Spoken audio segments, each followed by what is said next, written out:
আসসালামু আলাইকুম। Welcome back to my channel Rangana world. চলে এলাম নতুন একটি রেসিপি নিয়ে। বাসায় তৈরি রুই মাছের শুটকি ভুনা করে দেখাবো। আর এই শুটকি মাছটা কিন্তু আমাদের পুকুরের মাছ। আমার শাশুড়ি মা পাঠিয়েছেন এই শুটকি মাছ।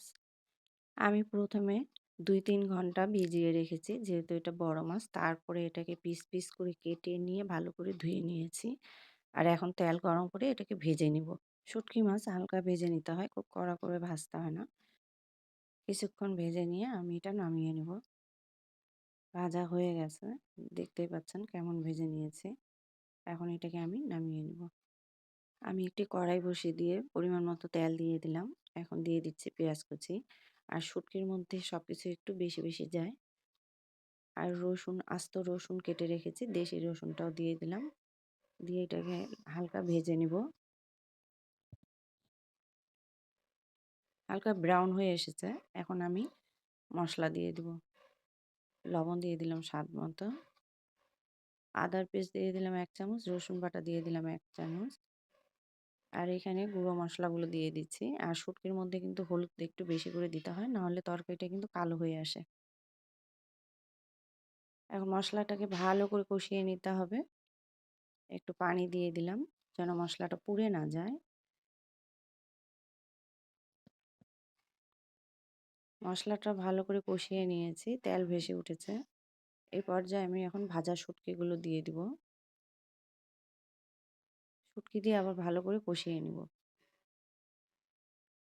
তরকারির স্বাদ কিন্তু এই কষানোর মধ্যেই। বিশেষ করে শুটকি মাছ কিন্তু খুব ভালো করে কষিয়ে নিতে হয়। আর একটু পানি দিয়ে এটাকে কষিয়ে নিব। যখন দেখবো আমার তেল ভেসে উঠেছে, ওই পর্যায়ে পানি দিয়ে দিব। আর এই মাছটা যেহেতু আমি ৩ ঘন্টা ভিজিয়ে রেখেছি, এখানে আমার বেশি পানি লাগবে না। আমি পরিমাণ মতো পানি দিয়ে ঢাকনা দিয়ে ঢেকে দেব।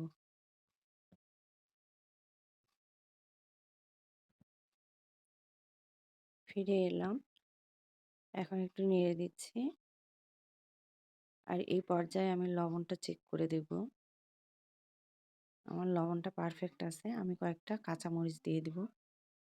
দিয়ে ঢাকনা দিয়ে ঢেকে দিব ৫ মিনিটের জন্য।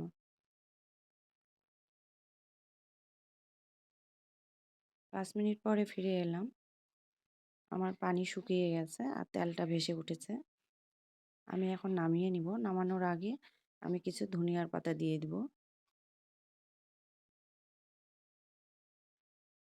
ধনিয়ার পাতা দিয়ে নেড়ে নামিয়ে নিব। আমি এখন পরিবেশন করে নিব। আর এর জন্য সুন্দর একটি সার্ভিং ডিশ নিয়ে নিয়েছি। এই শুটকির ভুনা দিয়ে কিন্তু অনায়াসেই ১ প্লেট ভাত খেয়ে নেওয়া যাবে।